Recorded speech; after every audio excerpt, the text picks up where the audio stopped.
What does it say to you, Nani, that everybody's starting to say these things out loud anywhere and they don't care? But it's very common in the Muslim world.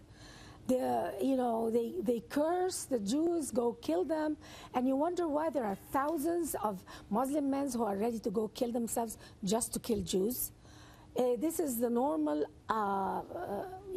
that's why we have terrorists. Let me play the sound bite in case you missed it. Here it is. ويقتلون أبناءنا سنعيد الفتوى التي قلناها في مؤتمر جامعة القاهرة سنة 94 بعد قتل 60 وهم ساجدون في الحرم الإبراهيمي، وما قتل عندنا من المصريين منذ المعاهدة إلى الآن يزيدون عن 140 قتيلا قتل عمد من الصهاينة. أقول في مقابل ذلك قلت يومها يجب أن يقتل أي صهيوني سائح أو غيره يدخل إلى الكيان إلى مصر. لا نقتل سائحا من أي بلد. نحن نقول الفتوى مخصوصة بهؤلاء الصهاينة الذين دمروا أرضنا وبلادنا وقتلوا أبناءنا وأسالوا دماءنا على أرضنا. So who does that involve? Can I go to Egypt? I was just in Egypt. Could I walk in Egypt now? No, you cannot. I mean, a few months ago, you would have been able to walk in Egypt. Honestly, in December 2010, if you would have told me about the caliphate, I would have said, I don't think so, no way. That's how quickly things have moved. Very interesting. You didn't watch my show then. No. Well, that was January. We started, come on. But Salah Sultan, a little interesting side note here, Glenn, actually agreed to an interview with me, the guy we just saw, over email. But once he found out who I was, I guess he Googled my name. He kind of backed off. Same with several Hizb ut-Tahrir leaders. Why is Hizb ut-Tahrir based in Chicago? The key thing about that Chicago base is that that city, for years and years, has been a base, has been a hub for radical Islam. Massive Hamas support infrastructure there. Many arrests there, Glenn, of Hamas supporters, Hamas leaders in and around the Chicago area. Any doubt that the president doesn't know this? Of course he knows. Of course, he was there for 20 years. I mean, of course he knows about it. He knows the radicalism in Chicago's community. Glenn, I was there last year investigating another case in a Pakistani neighborhood in North Chicago. Long story short, these guys were trying to fund the Taliban, work with the Taliban. One of them was involved in the Mumbai attacks. Went to the neighborhood in North Chicago. Honestly, felt like I was in Afghanistan. The men were in Taliban-style garb, a very radicalized area. This is in the heart of Chicago. Okay. So, Nani, let me go to the Christian that is in Iran.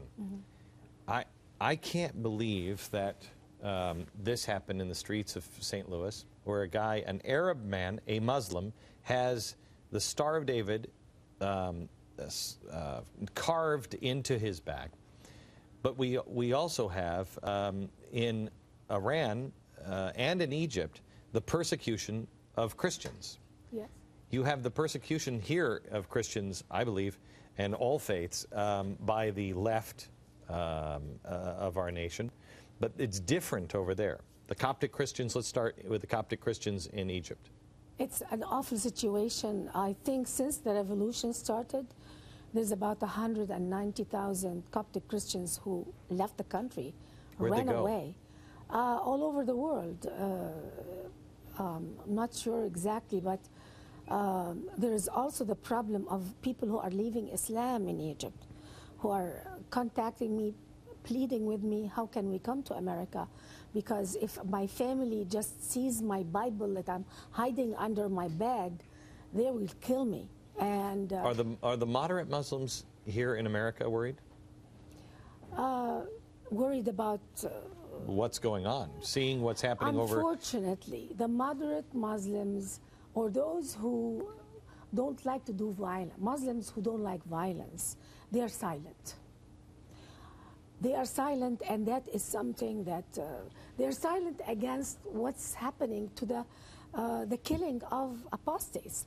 They're silent about the stoning of women that's happening in the name of Islam. All of this is happening in the name of Islam. Only Zoji Jasser, one or two Muslims in America who are speaking, and they are still considering themselves Muslims.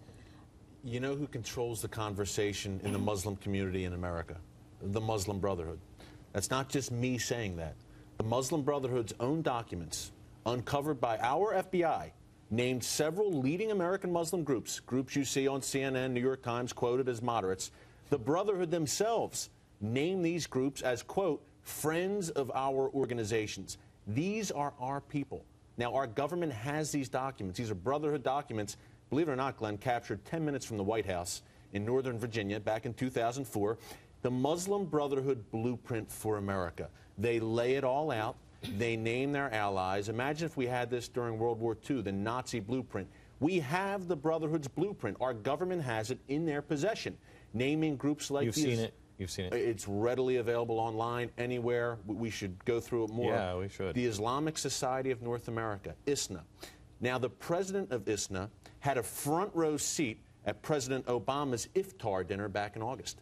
Yet he is Muslim Brotherhood. Again, it's not just me saying it. But they're saying Muslim Brotherhood's not a problem. I've read in the Center for American Progress, and George Soros has paid for this report. So you know it's trustworthy. Yeah. That's hate-mongering speech from you. They don't believe the Brotherhood is a threat. They truly don't believe it. They believe they can use the Brotherhood as a counterweight to al-Qaeda. Do you believe that? Do you believe that our government really doesn't, they really don't think? I think some people in America, the leadership, are so arrogant. They really believe that, oh, these groups are never going to harm America. America is too big to be harmed. But they don't know that in the 7th century, there was a superpower, and it was a Christian nation called Egypt. And it was not an Arab country.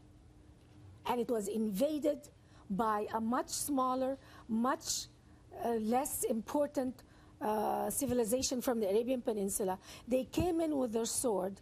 They changed the language of Egypt by force to Arabic and converted the churches into mosques by force. And Egypt never saw its glory days again. GBTV. The truth lives here.